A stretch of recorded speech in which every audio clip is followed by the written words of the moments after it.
Hello again, Steve here. This evening I wanted to ramble on about a few things. First and foremost, money. Second, along that same lines, believe it or not, which is called service. Now, first of all, money. Years ago I wrote a little booklet that I never published. Years ago. In my early 20s probably. And surprisingly, you can see where my mind was at the time. The book was called How to Have All the Money You'll Ever Need While Experiencing Life as One Continuous Orgasm. See, at the time, my mind was set on money and orgasms, and therefore, the title. Now, though it's pretty far-fetched, I was pretty surprised in rereading the booklet one time at a certain point, which I may actually republish parts of it at some point. But my impression of what money was I think pretty sound even today for my, the way I was thinking back then. Basically, what I came up with at the time, I worked very recently. I had worked as an engineer on board ships, a marine engineer. So my analogies were very often to do with machinery and how I described things.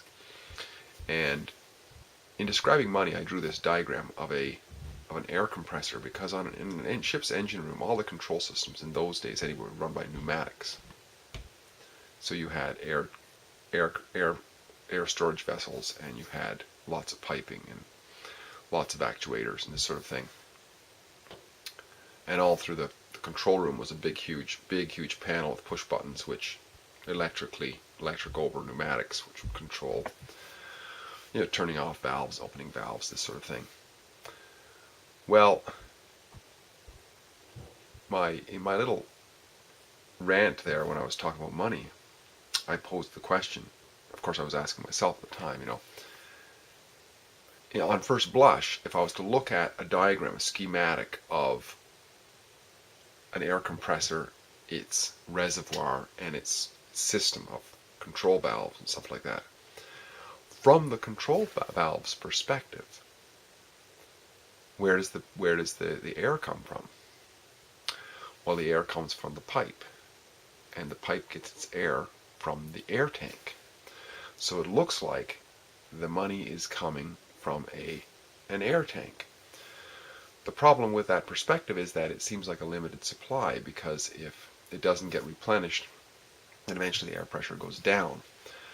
So that was my early perspective of money. Money was, as I grew up, there was always a shortage of it. You had to be very careful with it and use it efficiently, which is important, of course. But I mean, there was this concept that, of these reservoirs like banks and, the boss and so on. There was these reservoirs of money, and I had to get me somehow from those. But as I pointed out in the little rant that I was going on in this book, the booklet I had, the source of the air is not the air reservoir, because the air reservoir gets it from something. Compressed air, that is. It's getting it from the compressor. But even the compressor is getting it from the motor that drives the compressor. And even the motor that drives the compressor is getting its power from electrical energy. And I mean, you could almost go back into an infinite regress. We'd have to look at the generator and so on and so on.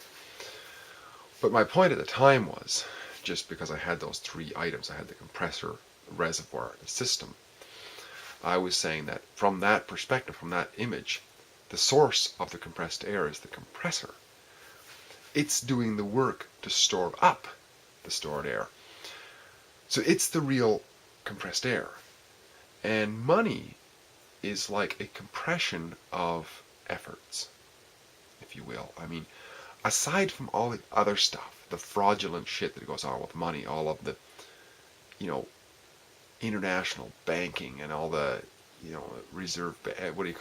Federal Reserves and the central banks and the fraud and the printing of money and the fiat currency, all that sort of stuff.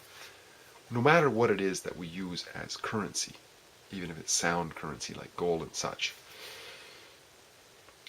when we have some of it, provided we didn't steal it, that is, provided we actually provided service and we got it, we compress up those efforts, which then can be traded and given off, released later on for value that we might want, right?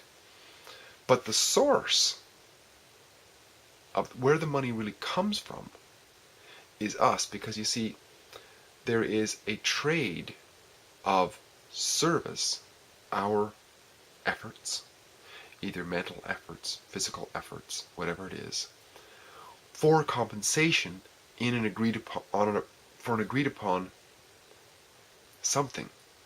It can be anything. It just so happens that we often use fiat bills and whatever. It doesn't have to be. It's whatever we decide, the two parties, us and whoever else, agree upon to exchange. But what initiates that is the service or effort provided, right? So when we remember that service comes first, the service providing comes first. That is the real money. The currency is the denominations that we use, whatever it is that we use to exchange for that. That's like a currency. But the real value, the real money, is the service provided, either in direct service or service in developing a good, say a book or a machine or something like that, and then the exchange of the machine. But the machine is the result of the efforts put in, right? It's all human effort. So if we remember that we are the source, we are always the source of the money.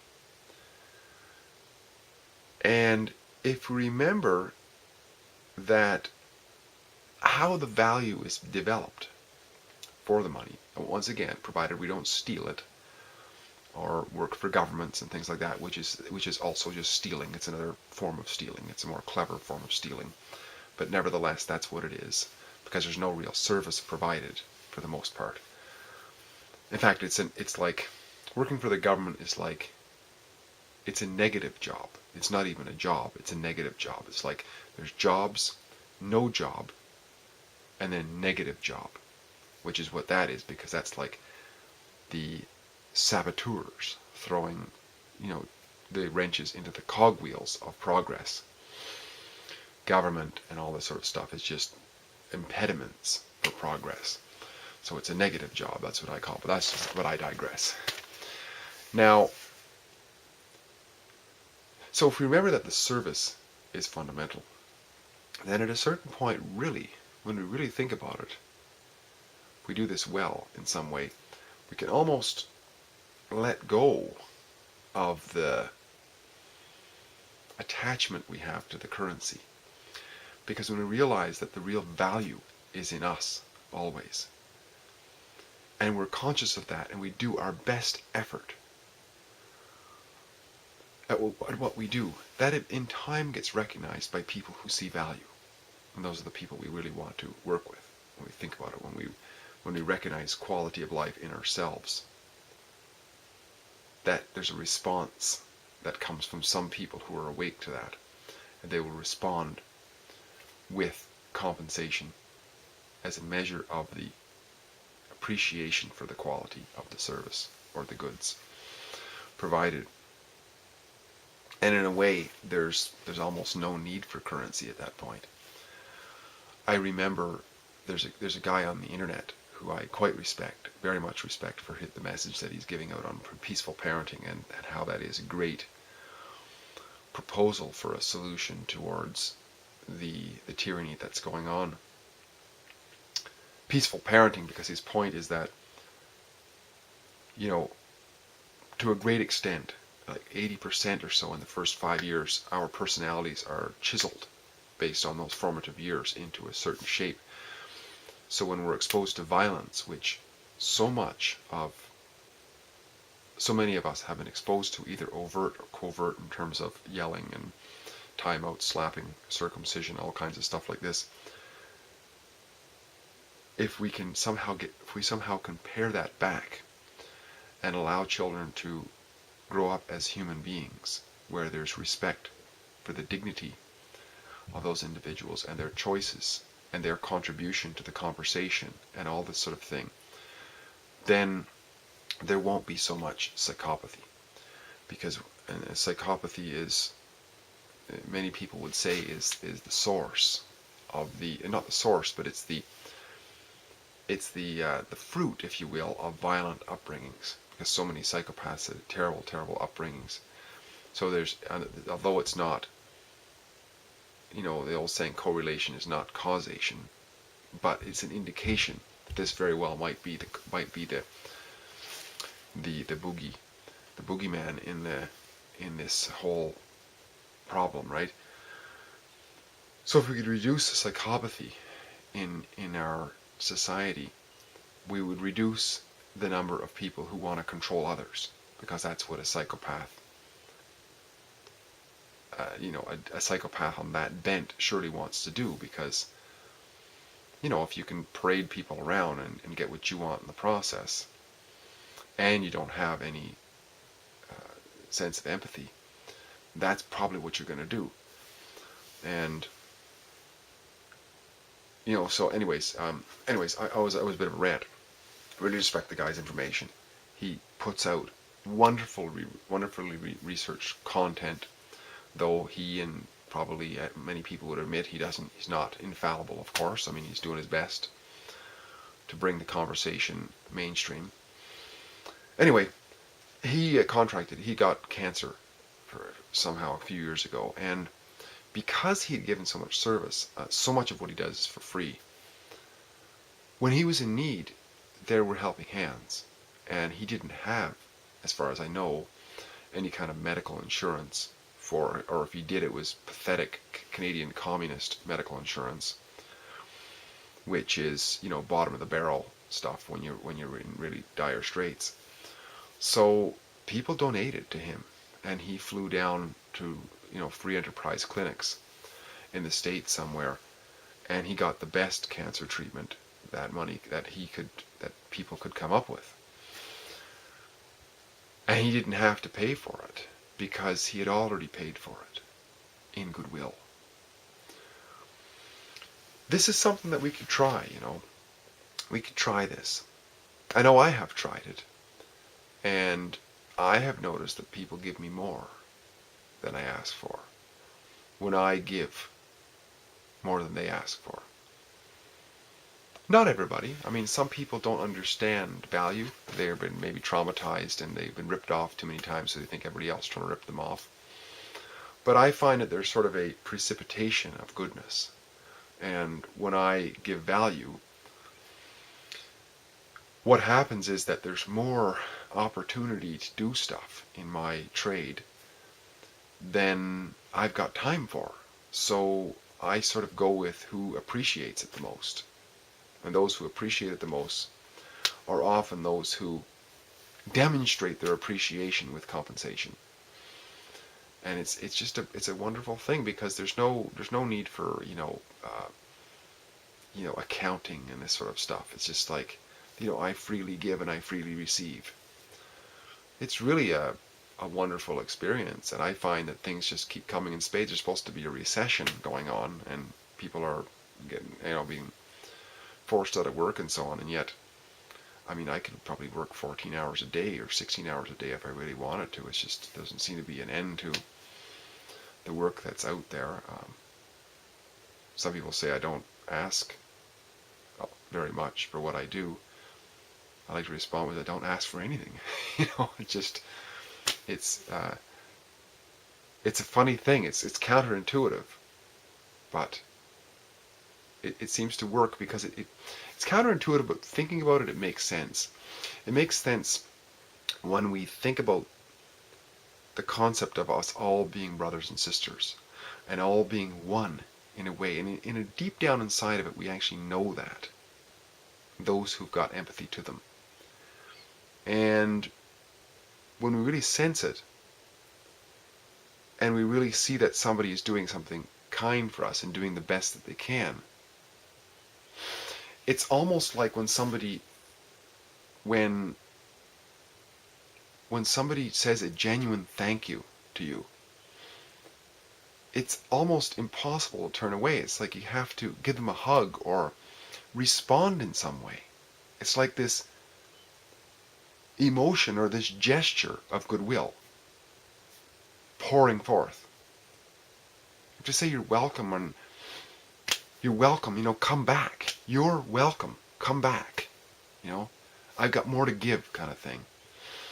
There's when two people are in accord with the feeling of what's going on in that relationship. And I find that business doesn't have to be any different. It's a relationship. It's a freely sharing of what we have, right? I basically have a truck with a bunch of tools in it, and I go around and I fix stuff or do whatever I can, drive a tractor, hammer in a fence post, or fix a conveyor belt, or whatever it is. And I don't know, I just give it, and the hardest part is leaving sometimes on the job. So I just wanted to make the point that the real money, the real value is in what we give, not what we receive. What we receive is the after effect. But what we've been trained to do, and I think it's the perverted way that the world has run for so long, because you can't tax. There's no taxation on us going out and voluntarily doing something, mowing somebody's lawn. You can't tax that labor unless you go back to overt slavery and put a harness on the guy's neck and get him to pull a plow or something like that. But what they try to tax is what's received.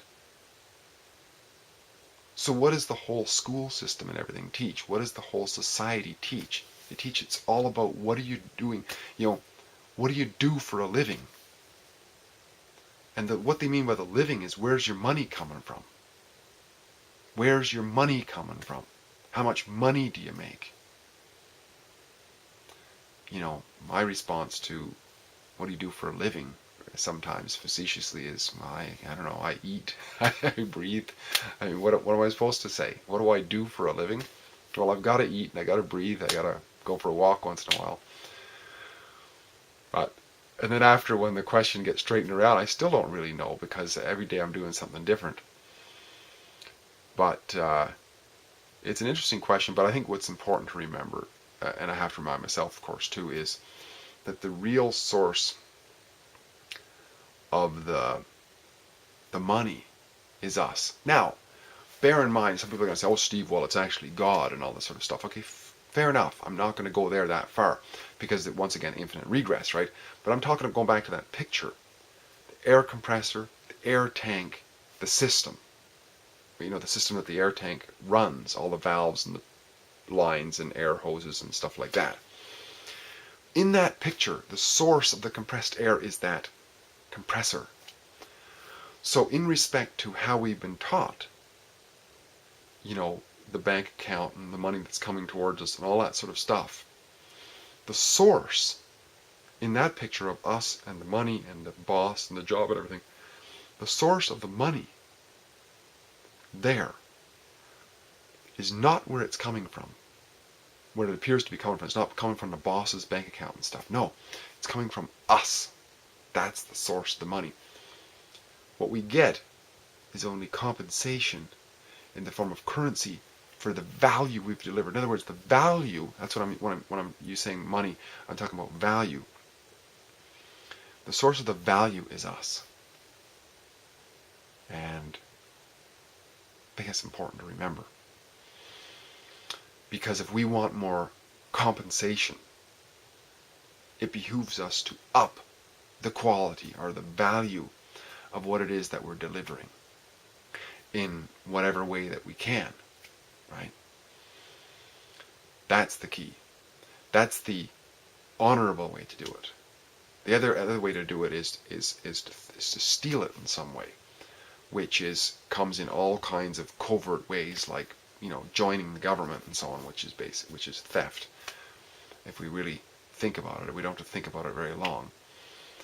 Or any other fraudulent means, deceit, lying, but all that sort of stuff, once again, reduces our value, and we might get more money for a short period of time, but eventually we get found out and get smacked down, but also our quality of life, man. I mean, that is so key here. I mean, we live a life that is as virtuous as we can, and as honest as we can, and a life of service to those who we say we're going to do something for, and we put our service into that. We get to, sleep at night like a baby, and know, even if we don't expect it, but we will be surprised probably at how people will show up when it's important for us. Like our friend Stefan Molyneux, when he got cancer, how people showed up and helped him out so that he got the best cancer treatment that modern medicine puts forth anyway. Whether we agree with modern medicine and how they do it, I'm not talking about that. I'm talking about the best that he could perceive, that he could find. Once again, service. Our service is the value. I say that's the real source of the money. And I think it's important to remember that. Hope this had value. If it does, share it. Comment down below if you wish. I see I'm slowly starting to get the odd comment. It's been a while. A number of videos out there. I'm still an amateur babbling away here. But I appreciate everybody's comments. And, send it to, if this has any value, send it on to whoever you can, repost it. You're welcome to. There's no copyright put on this whatsoever. It's open there. Hopefully it's of value. Steve here, great chatting. Talk again soon. Bye for now.